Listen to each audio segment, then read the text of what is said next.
Boa noite, queridos irmãos e irmãs. Aqui estamos mais uma vez reunidos virtualmente para mais uma palestra do Centro Espírita Caminhando para Jesus.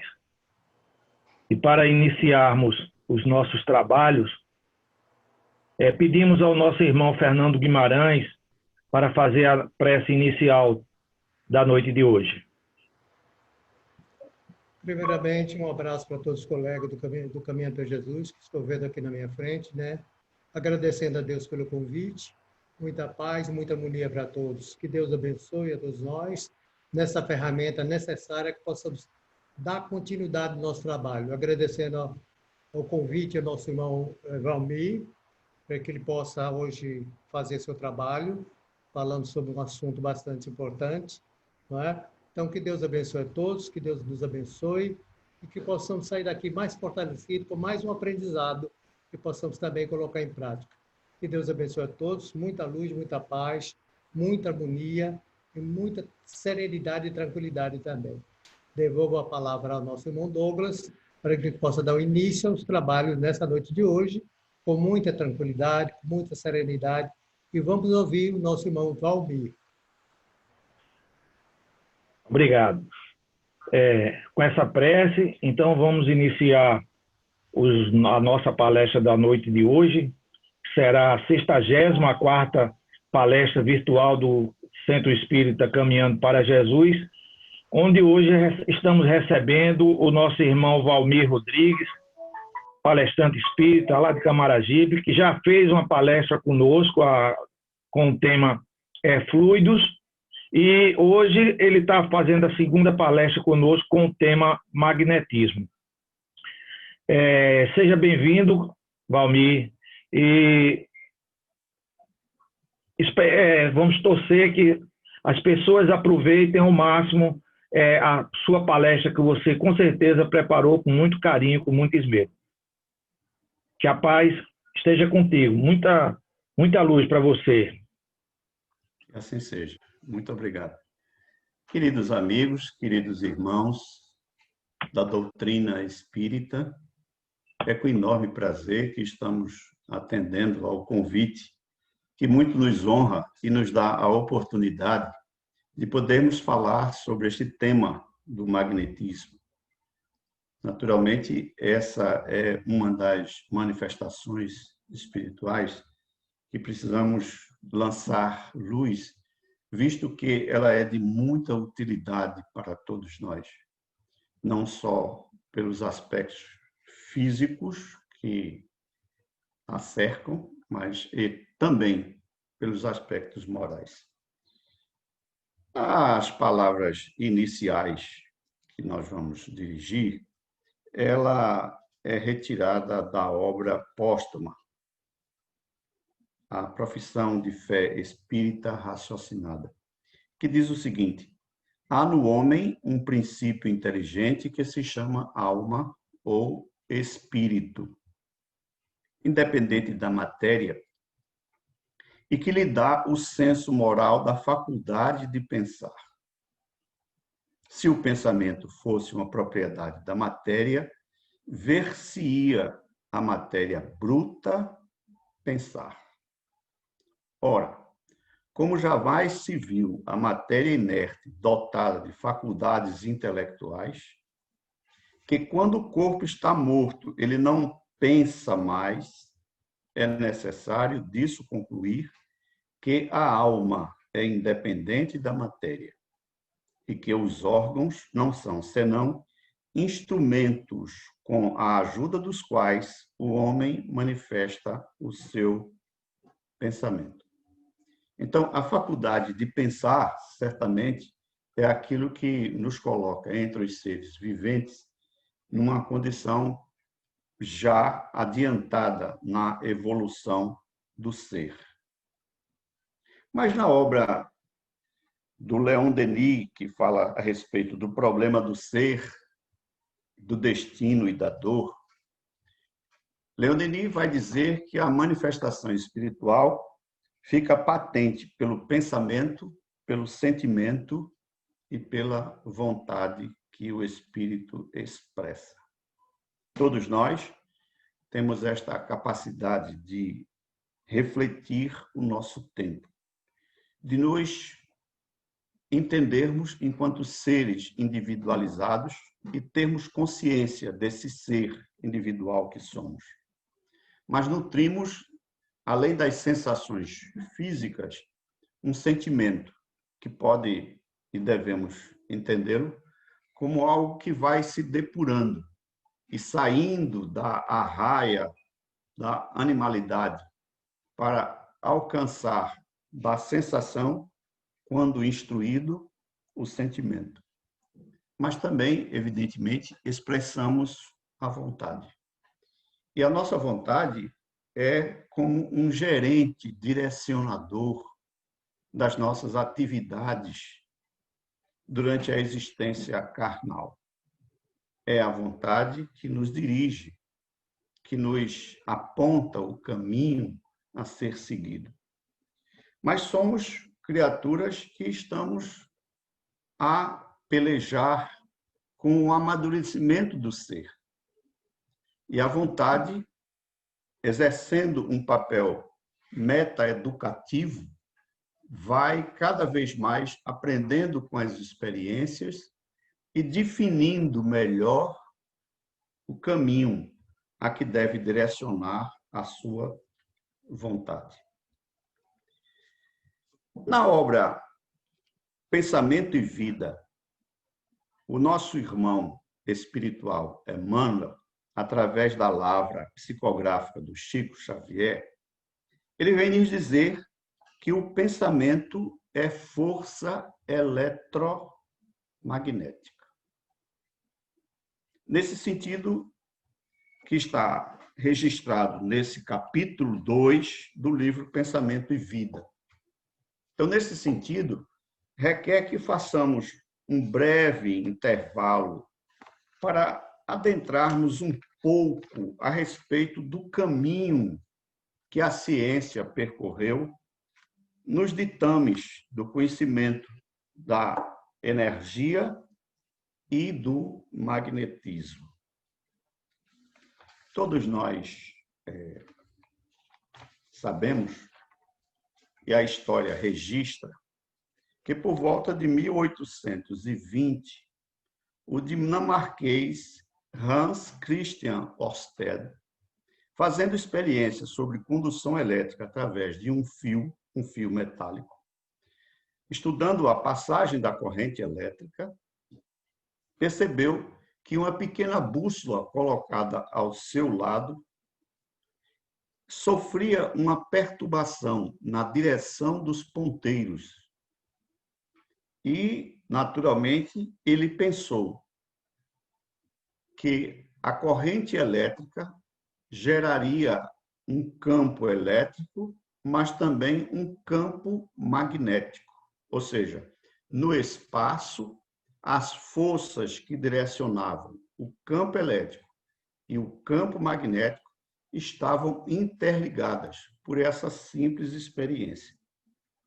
Em 1822, 2 anos depois, o inglês Michael Faraday, ele faz um experimento invertendo o sentido da corrente elétrica e percebeu que os ponteiros da bússola, que sempre estavam indicados para o norte geográfico da Terra, ele também invertia a posição dos ponteiros de acordo com o sentido da corrente elétrica que estava sendo impressa através daquele bobinamento de fios condutores.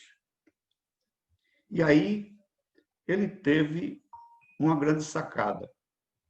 Ele fez que uma bobina elétrica fosse envolta em um ímã que pudesse girar no interior desta bobina, que chamamos de bobina solenoide, de fios enrolados, e percebeu ele que o movimento do campo magnético dentro da bobina solenoide causava a geração de um pulso elétrico, de uma corrente elétrica.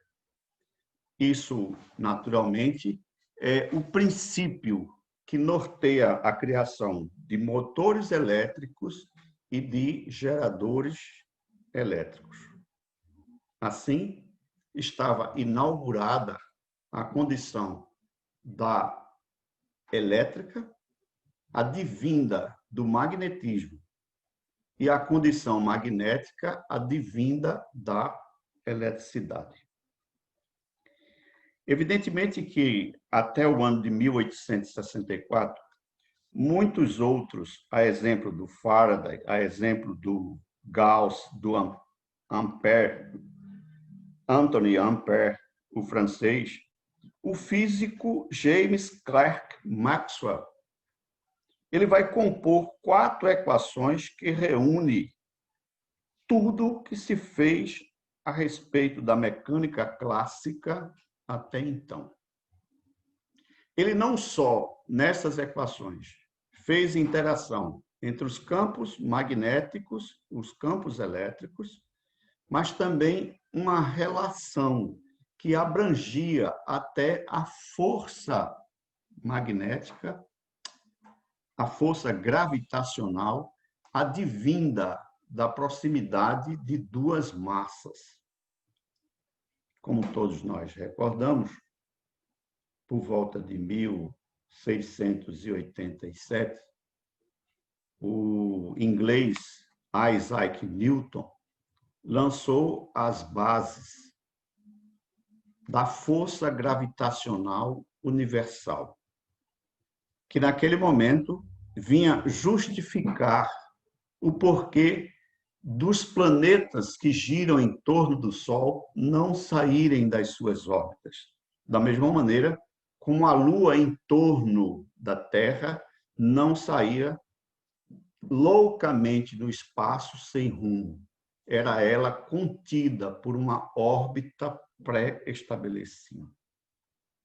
Essas equações do James Clerk Maxwell, ela é a abóboda que recobre todo o conhecimento físico clássico. E, por volta de 1890, tinha-se a ideia, depois de desenvolvida as teorias que dizem respeito à termodinâmica, que nada mais havia a ser estudado por conta da física para explicar os fenômenos que dominavam a matéria. Entretanto, Maxwell, que via encerrar, digamos assim, essa gloriosa avanço da ciência, tinha acabado apenas e tão somente de justificar a física no mundo macroscópico em que vivemos. Outros fatos, porém, que dizem respeito ao mundo subatômico e ao mundo intergaláctico, que se avizinhava aí por volta do ano de 1900, vinha colocar sombras de dúvidas, visto que essas equações do Maxwell e da termodinâmica eram insuficientes para justificar algumas experiências que estavam sendo feitas pelo Moseley. E, assim, há também o Niels Bohr, que fazia experiência com o corpo negro. E aí, naturalmente, nasceu, ou deu cabimento a que nascesse na ciência a teoria da relatividade do Einstein, que publica um ensaio de uma teoria física sobre a relatividade em 1906 e vai colocar todo o arcabouço do conhecimento da física clássica de ponta cabeça.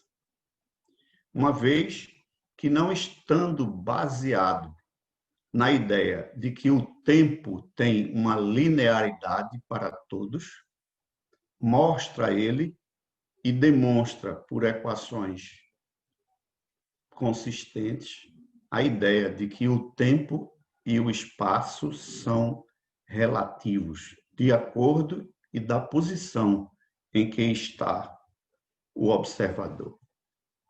Entretanto, e estranhamente, ele vai considerar como sendo uma constante universal a velocidade da luz, que, teimosamente e por capricho da natureza, permanece constante, ainda que o ponto de referência da sua observação esteja em movimento.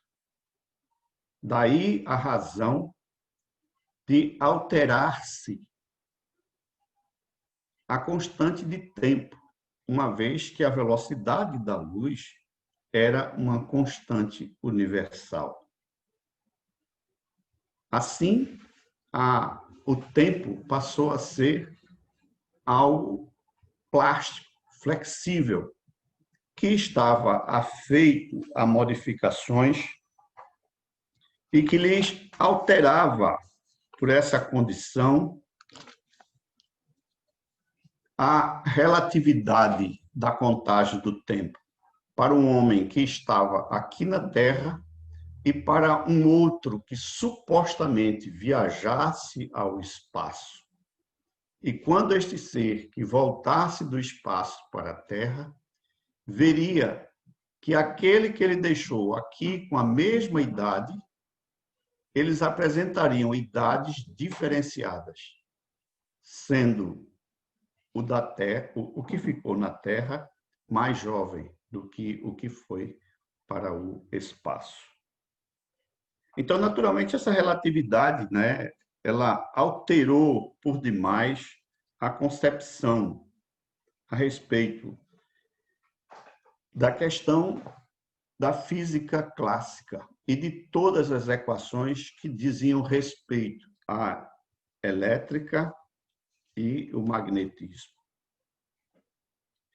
Nasce também aí outras discussões a respeito do mundo subatômico da matéria, uma vez que Niels Bohr, falando a respeito do átomo, dá-lhes uma concepção de que um dos elementos atômicos, o elétron, ele, ao receber uma luz, ele adquiria uma energia tal que o fazia mudar de posição dentro da órbita do átomo.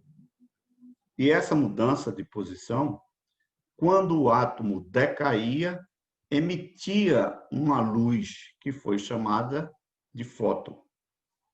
Mas Niels Bohr, ao desenvolver as suas equações para designar a velocidade e a posição do elétron dentro do átomo, ele levou em conta que essa posição orbital ela só poderia ser alterada em quantos de energia, e esse quanto era um número discreto. Vou explicar um pouco melhor o que se trata disso. Quando a gente vai medir alguma coisa, a gente diz assim, aqui tem 1 metro, 26 centímetros e 2 milímetros, por exemplo. Mas se alguém disser, olha, eu medi, já não deu 1 metro, 26 centímetros e 2 milímetros, eu encontrei 3 milímetros. Ou seja, esse número vai se alterando, né? Quando a gente vê uma planta crescendo, a gente pode imaginar que existem contínuos tamanhos da planta. Mas quando você está a falar, por exemplo, de quantidade de pessoas, você diz aqui tem 1 pessoa, tem 2 pessoas, tem 3 pessoas. Você não diz aqui tem 1,5 pessoa, aqui tem 2,5 pessoas, 2 e 1/3. Não diz dessa maneira. Os números são aí discretos ou são contínuos. No caso do quanto, esse pacote era quantificado e estava em múltiplos inteiros. Ou seja, ele poderia receber um quanto, que era a energia mínima para ele mudar uma órbita acima, e se ele recebesse 2 quantos, mudaria 2 posições, e se recebesse 3 quantos, mudaria 4 posições. Essa interação atômica, evidentemente, parece tão simples, mas quando ela vem cercada, né, do fato de que há uma interação probabilística e não determinista, né, de se encontrar o elétron em determinada órbita, baseado na quantificação das coisas, uma vez que eram números discretos, isso colocou em dúvida a própria assertividade da ciência, que sempre procura definir claramente as coisas em números bem concretos. Mas essa condição de que havia uma probabilística que pudesse indicar a posição do elétron fazia com que a ciência, né, fosse rechachada por Einstein, que repetia sempre: Deus não joga dados, dizendo que os dados não poderiam ser alterados. A outra coisa interessante, enunciada por Heisenberg, é que havia o princípio da incerteza. Você não poderia determinar 2 parâmetros atômicos, que seria a velocidade e a posição, ao mesmo tempo. Ou você calculava a velocidade do elétron, ou você calculava a sua posição. Além de que, as equações do Niels Bohr permitia a existência de um mundo antimatéria. E experiências outras foram feitas de maneira bastante interessante. É que os elétrons, eles têm um movimento rotacional próprio. Aqui os cientistas chamaram de spin. Spin quer dizer velocidade, rotação. E esses spins poderiam ser de maneira positiva ou de maneira negativa. Mas é interessante porque 2 elétrons com o mesmo spin, quando separados a mesmas distâncias, digamos assim, relativamente, né, grandes em relação ao seu tamanho, se você invertesse a posição de um, ou seja, o sentido de rotação, o spin de um, o outro, seja a que distância estivesse, também sofria a mesma alteração. Além de que, a ciência quântica ela vem nos permitir conhecer uma outra dificuldade, que também se deve à questão da relatividade. É que todas as vezes que um observador está a medir algo, qualquer que seja o fenômeno que ocorre a nível quântico, sabe-se que o observador observa as alterações no resultado. É interessante porque essa condição ela pode ser vista de maneira até bastante simples. Imagina você que eu quisesse medir a temperatura de um copo d'água. Um copo com água e eu quisesse medir a sua temperatura. Ao aproximar o termômetro, o próprio termômetro já causaria alteração das condições térmicas do copo com água. Evidentemente, ele fazia essa alteração porque ele já tinha uma carga térmica, evidentemente, a ser trocada com aquele copo com água. Mas não se trata apenas disso. As observações e as alterações dos resultados dos fenômenos, ele tinha um caráter subjetivo. É um pouco complexo, mas apenas para dizer que a própria ciência reconhece que, de observador a observador, ele pode alterar o resultado de uma mesma experiência. Isso vem a calhar um pouco, porque se estudarmos a questão 4, a questão 555 do Livro dos Espíritos, ela nos revela algo bastante interessante.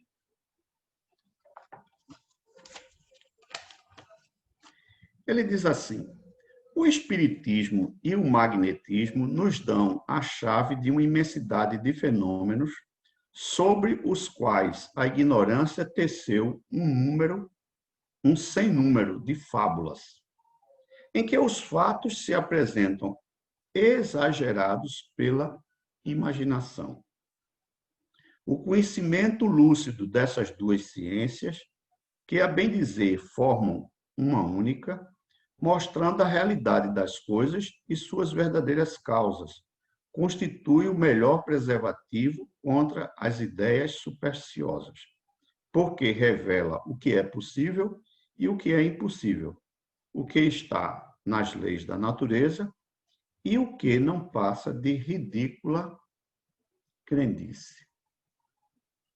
Naturalmente, Kardec aqui está a fazer um paralelo na sua época, em que o magnetismo animal e o espiritismo, pelos seus elementos, os seus defensores, eles se colocavam, às vezes, em campos opostos. Kardec até diz que não sabe explicar o porquê, mas ele garante que o espiritismo não rejeitava o magnetismo, enquanto que aqueles que defendiam o magnetismo queriam manter-se à distância do espiritismo. Kardec conta, inclusive, que certa vez foi a um encontro dos admiradores de Mesmer. Franz Mesmer era um alemão que estava pesquisando os efeitos do materialismo os efeitos do magnetismo. E, a partir do uso de ímãs, ele queria realizar curas, sobremaneira nas pessoas que fossem portadoras de condições doentias do ponto de vista psicológico. Então, ele fazia inicialmente uso desses pontos magnéticos com ímãs e gostaria de imprimir mudança, evidentemente, no ritmo da doença que se manifestava. Mas descobriu ele depois que, através de um processo que foi conhecido como magnetismo animal, mas que não deixa de ser um procedimento psicológico, em que uma pessoa, na condição de hipnotizador, fazia um magnetismo e causava sonambulismo no paciente. E, nesse estado de sonambulismo, a pessoa, o paciente, era levado a repensar a respeito da possibilidade da sua autocura. E, de fato, muitos traumas que eram presentes naqueles instantes, sobremaneira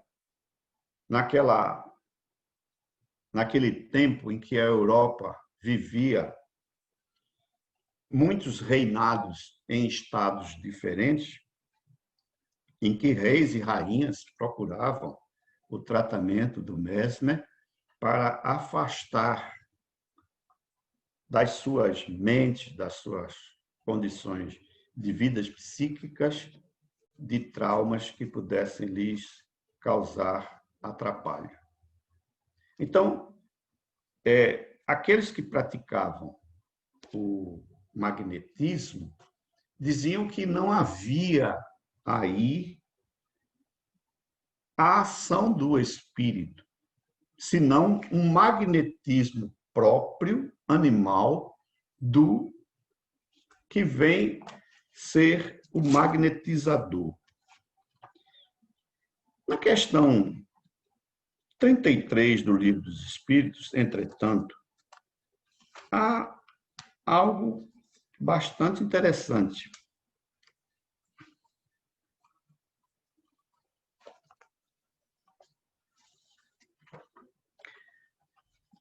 Que ele diz assim: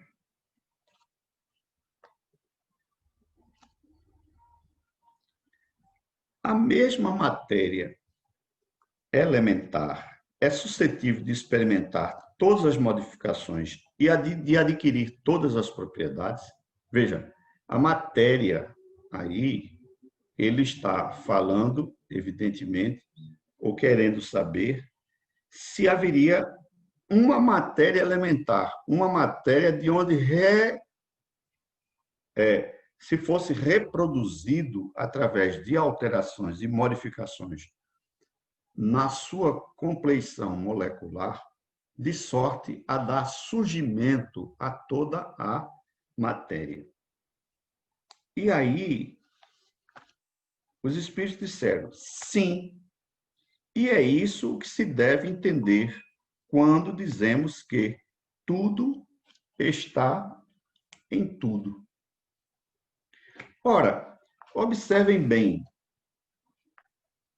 logicamente que todos nós entendemos que a matéria, ela advém de um elemento comum a que chamamos de matéria cósmica, ou fluido cósmico universal.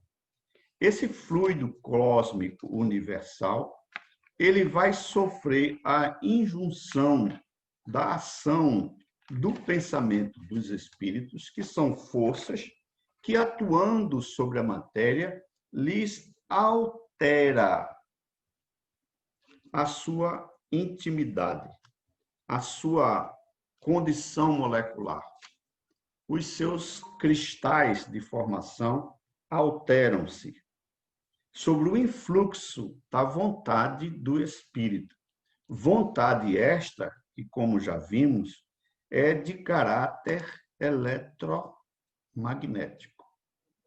E, naturalmente, esse poder ou esta capacidade de alteração, ele leva em conta, lógico e evidente, primeiro, a condição de conhecimento do próprio espírito que vai manipular essa matéria.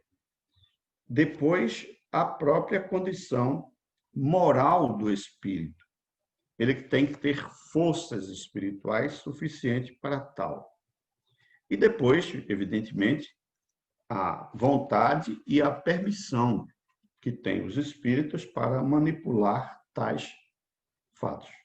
O André Luiz conta que nos laboratórios divinos, Deus permitiu, há alguns bilhões de anos atrás, que lhes fosse dada uma matéria para a manipulação dos espíritos que se determinaram a criar o sistema solar. É interessante porque vemos que na constituição das estrelas, que hoje podemos observar através de telescópios espaciais como o Hubble e outros que já foram lançados, ver a formação das estrelas é perceber como há uma aglomeração lenta, mas cadenciada de todos os elementos, dos gases que vão formar por condensação e aglutinação sob a ação de forças que, diga-se de passagem, atuam não sobre o influxo da própria matéria, mas sobre o influxo espiritual dos seres que estão encarregados dessa construção. Então, esta matéria elementar, ela é trabalhada, evidentemente, nos laboratórios espaciais, de sorte a formar não só os elementos como a matéria que nós conhecemos, mas nessa condição de matéria ponderável, densa, mas também, evidentemente, na condição de matéria não visível ou imponderável aos sentidos humanos, uma vez que os nossos sentidos humanos ainda são extremamente grosseiros para alcançarmos a manipulação, a existência dessas matérias no espaço cósmico. Então, nesse sentido, né, os espíritos superiores, eles são encarregados de fazerem estas manipulações. Aqui, na pergunta de número 30 do Livro dos Espíritos, Kardec pergunta o seguinte: a matéria é formada de um só ou de muitos elementos? E os espíritos dizem: de um só elemento primitivo. Os corpos que considerais simples não são verdadeiros elementos, são transformações da matéria-prima primitiva. Ou seja, as injunções dos espíritos sobre a matéria vai dar características diferentes a esse elemento primitivo, que é o fluido cósmico universal. Na pergunta 31, de onde se originam as diversas propriedades da matéria?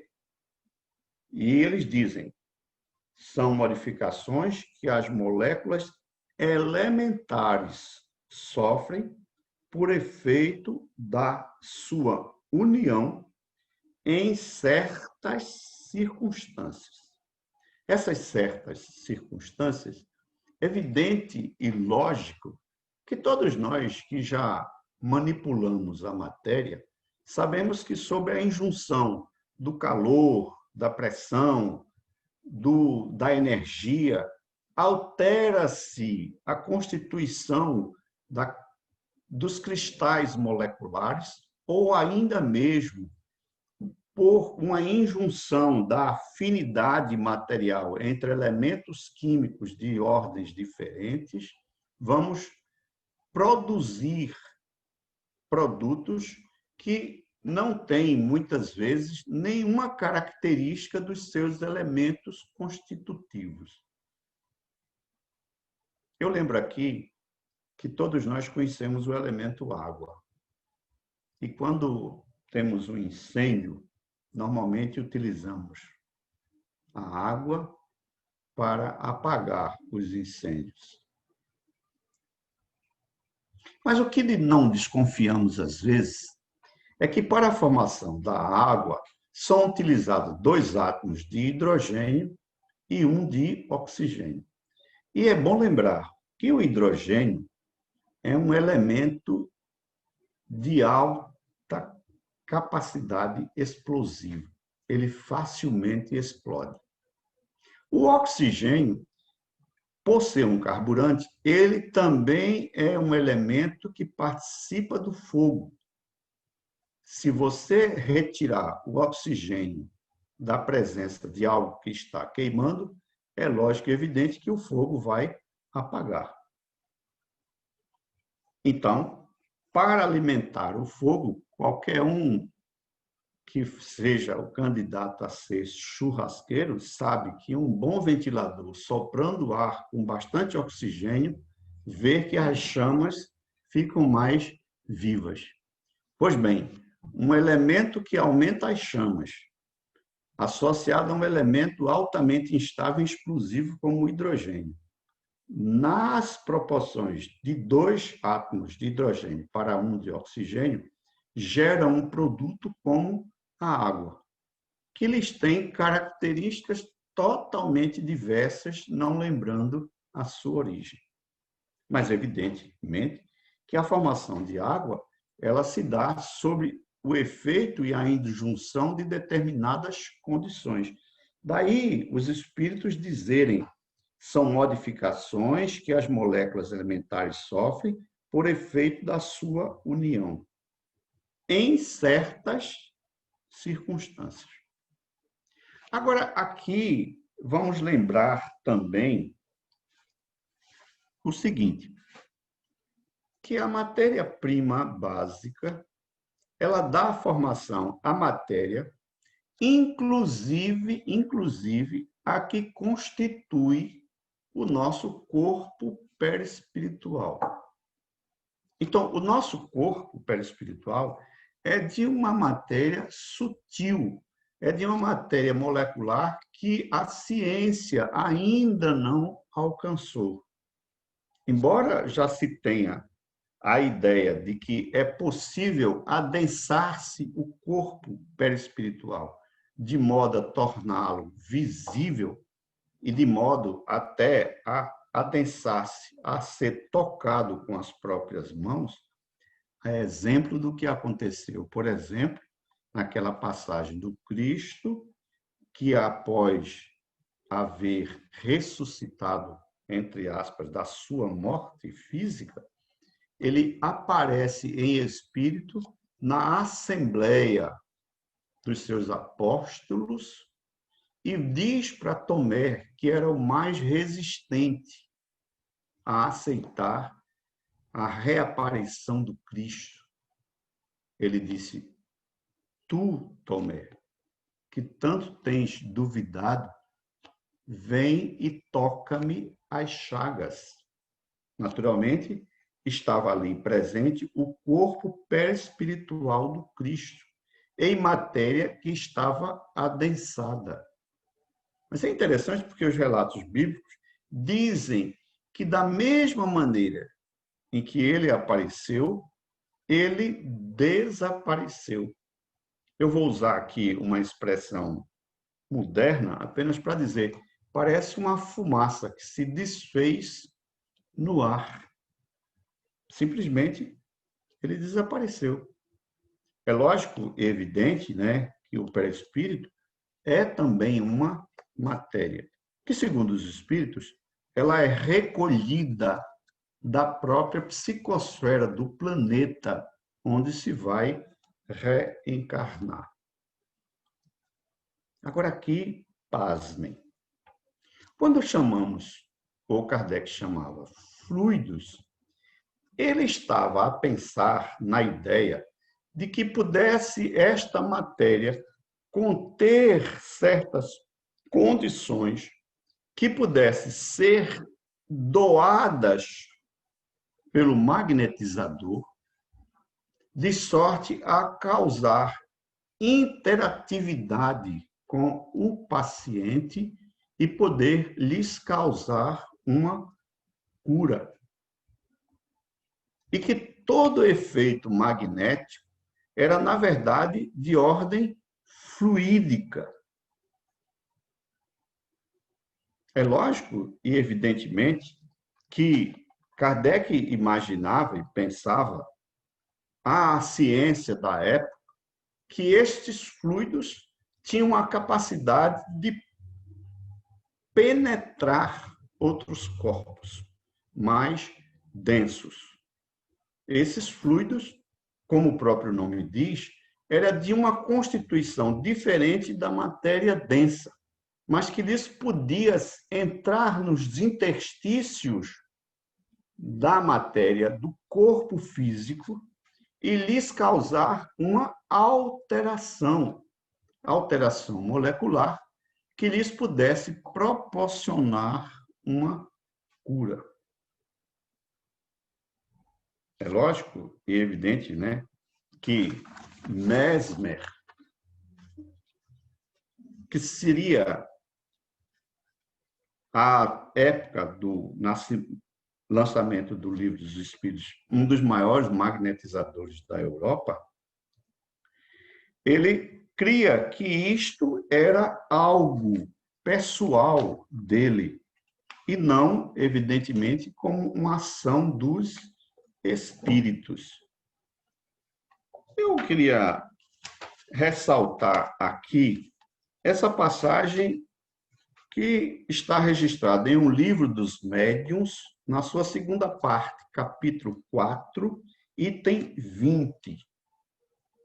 Vejam bem, na segunda parte do livro dos médiuns, no capítulo 4, item 20, Kardec vai falar de pessoas ditas elétricas. Vejam só, nós falamos anteriormente que o ser pensante era alguém que podia emitir os seus pensamentos de maneira eletromagnética. Aqui ele estava a falar de pessoas elétricas. Mas veja bem o que ele fala. As pessoas ditas elétricas podem ser consideradas como médiums. Ele queria saber, na verdade, dentro do conceito espírita, que o médium é o meio intermediário entre o mundo espiritual e o mundo carnal, se, neste caso, esta pessoa dita elétrica, que podia causar fenômenos magnéticos, ela podia ser considerada um médium. E vejam a resposta dos espíritos. Eles dizem assim, essas pessoas tomam em si mesmas o fluido necessário à produção do fenômeno.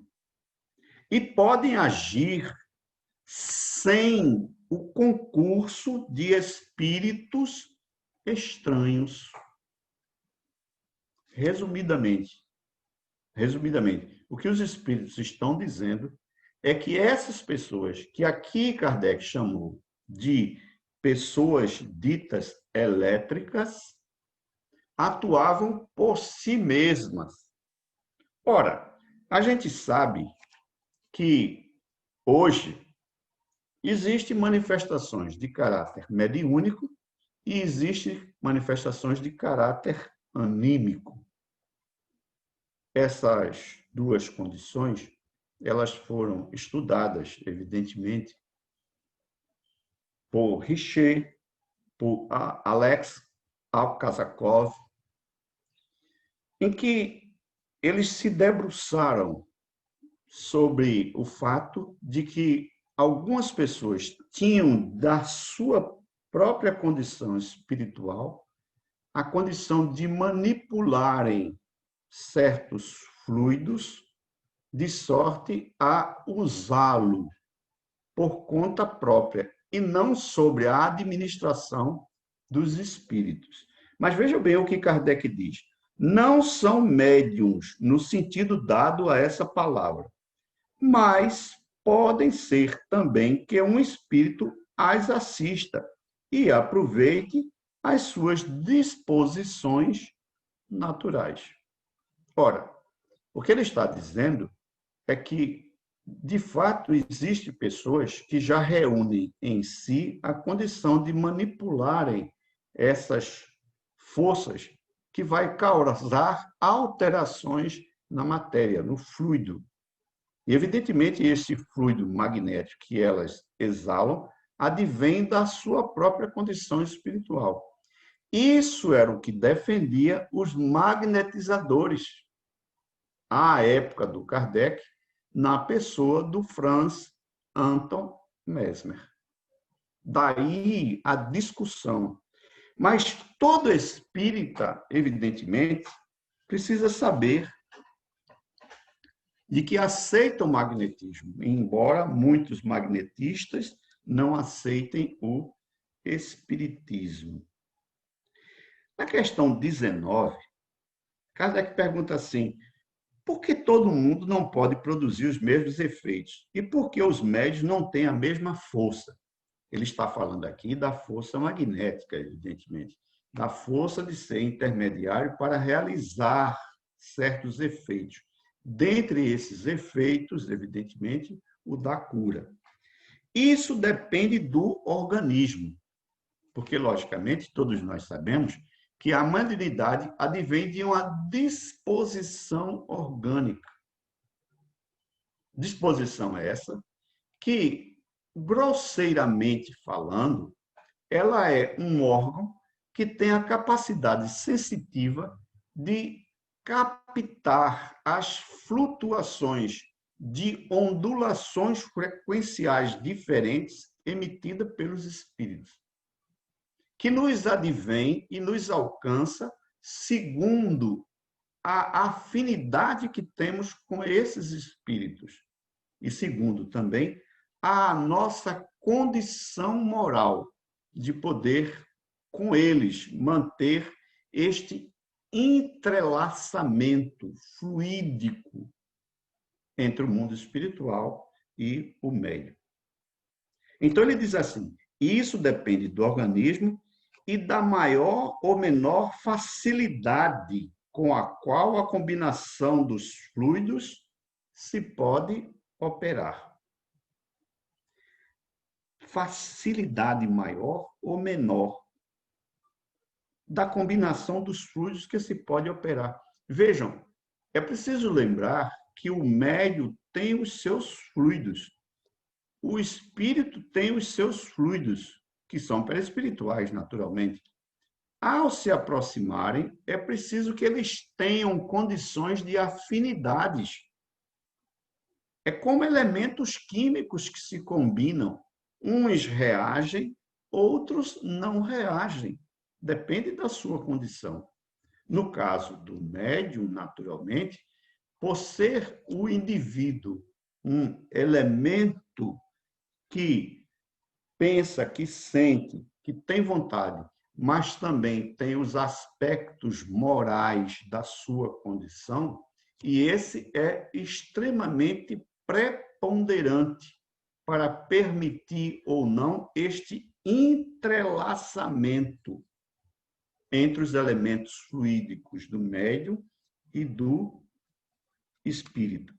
Depois, o espírito do médium simpatiza mais ou menos com os espíritos estranhos, que nele encontram a força fluídica necessária. Naturalmente, ele está falando de uma afinidade, que no nosso caso, mais comum, de elementos que são colocados em contato, que podem ou não sofrer uma formação de um outro elemento, um terceiro elemento, é necessário que haja afinidades. No caso espiritual, são as afinidades de pensamentos, são afinidades de vontades, são afinidades de quereres de um e do outro. O médium precisa estar na sua melhor condição de pureza de pensamentos para que possa acessar cada vez mais espíritos de ordem cada vez mais elevadas. E nesta condição, poder realizar ele, ser o canal por onde passa os fluidos magnetizantes que pode provocar a cura. Ocorre com esta força como com a dos magnetizadores, ser maior ou menor. Sob esse aspecto, há pessoas que são ligeiramente refratárias. E aqui é preciso lembrar, muitas vezes, quando os magnetizadores, que são os passistas na casa espírita, estão a transmitir os seus fluidos, é lógico e evidentemente que a criatura que está ali a receber, pela sua condição, ela pode ser refratária, ou seja, ali bate o fluido e não consegue penetrar. Ele é rechaçado, ele é como que desviado, ele não é absorvido, ele não causa os mesmos efeitos. Observemos bem, em certo momento, quando Cristo curava, ele dizia: a tua fé te curou. A tua fé te curou. Ora, não existe fé sem o exercício da vontade. não é apenas a certeza, mas é uma vontade, é uma força interior que o leva em direção a aquilo que você mantém como fé. É lógico e evidentemente que a fé, na verdade, é o princípio, né, para muitas coisas. Vejam, por exemplo, em certo momento, alguém foi reclamar ao Cristo de que um pai, levando seu filho epilético para ser curado pelos apóstolos, esses não conseguiram, né? E levaram ao Cristo. E o Cristo fez a cura, mas ao fazê-la, voltou-se para os apóstolos e lhes fez uma advertência. Ó homens de pouca fé, até quando pensas que estarei contigo? Se tiveres fé, ainda que do tamanho do grão de uma mostarda, serás capaz de dizer àquela montanha: sai daí e vai para o mar. E ela assim o fará. Todos nós, evidentemente, sabemos que as palavras do Cristo tinham sempre um duplo sentido, no sentido espiritual. Mas a fé é uma força, a fé é a vontade multiplicada, é algo que direciona as forças interiores do ser para alcançar determinados objetivos. Então, naturalmente, que nem todos os casos podem ser atendidos pelos espíritos. Eu vou aqui só relatar um que foi descrito na Revista Espírita em 1862, na página 285 e 286, dessa Revista Espírita de 1865. E o relato é o seguinte, é um pouco longo, mas dá para a gente entender bem. Um rapaz cego há 12 anos tinha sido recolhido por um espírita devotado, empenhado em curá-lo pelo magnetismo, pois os espíritos haviam dito que a cura era possível.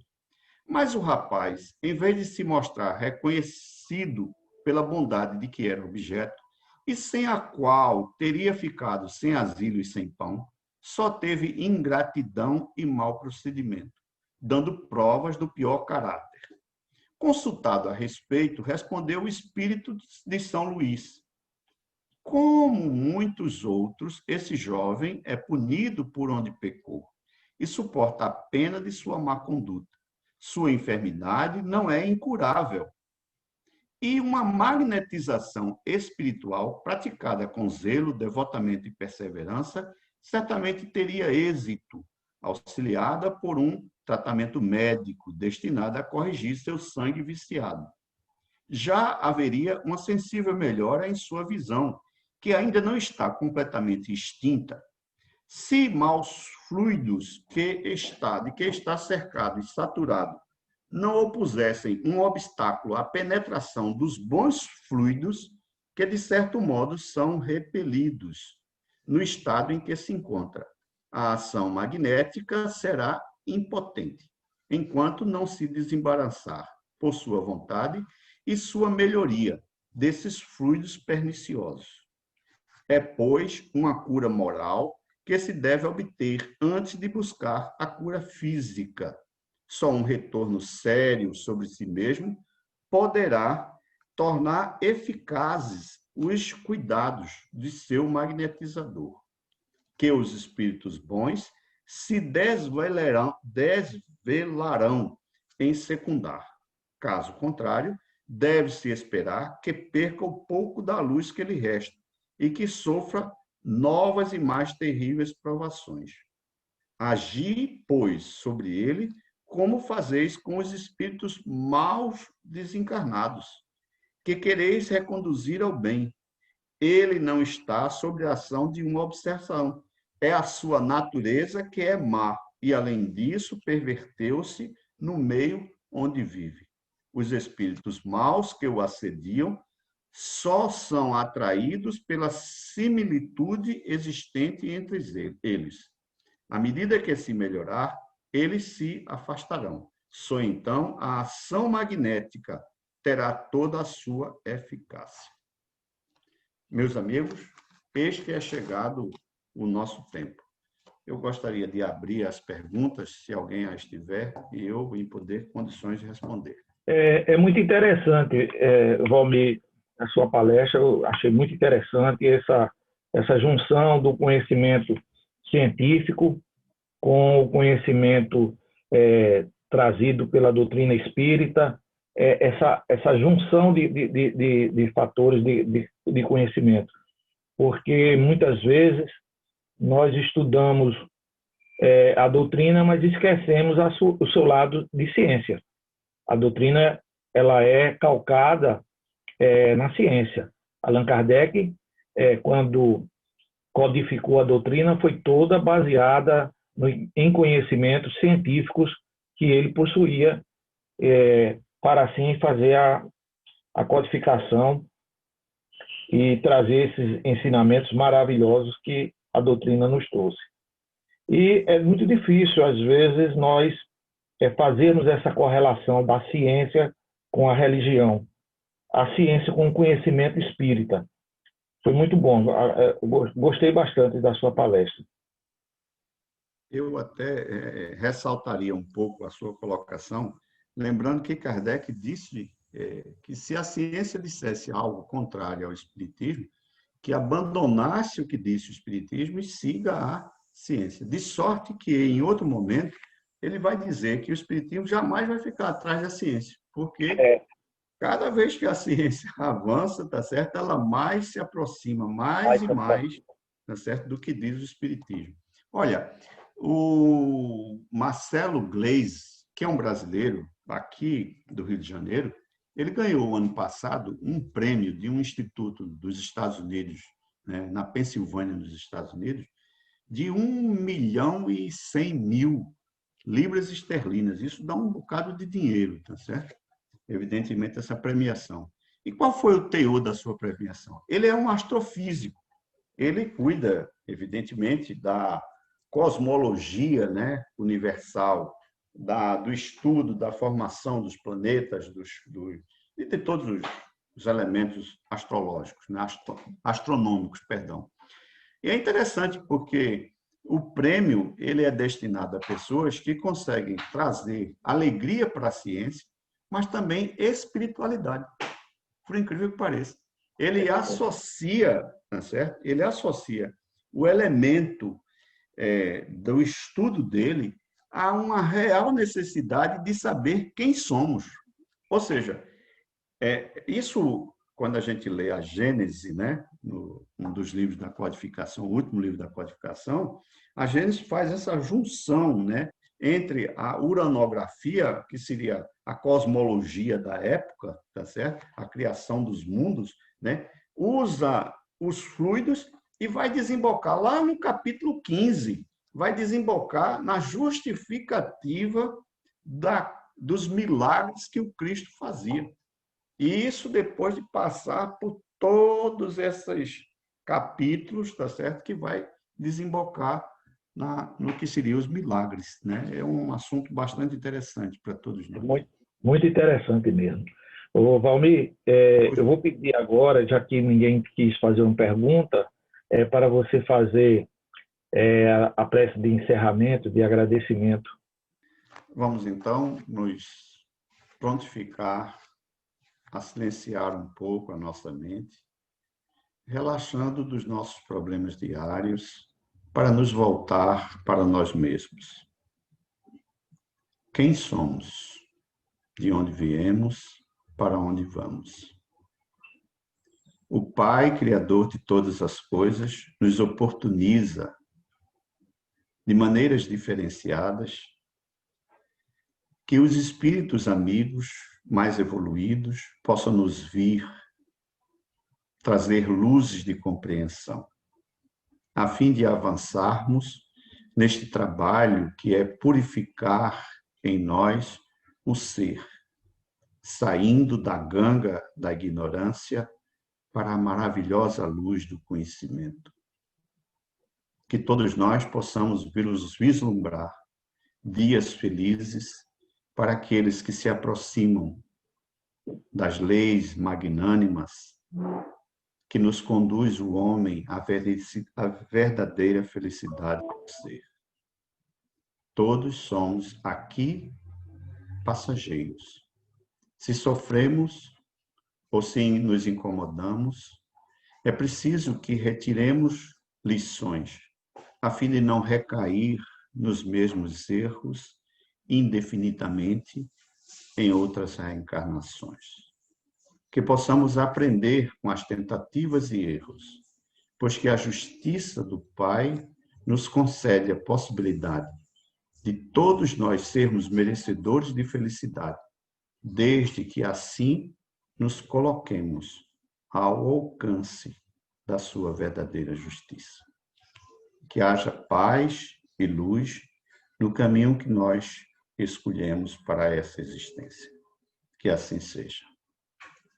Obrigado a todos, queridos.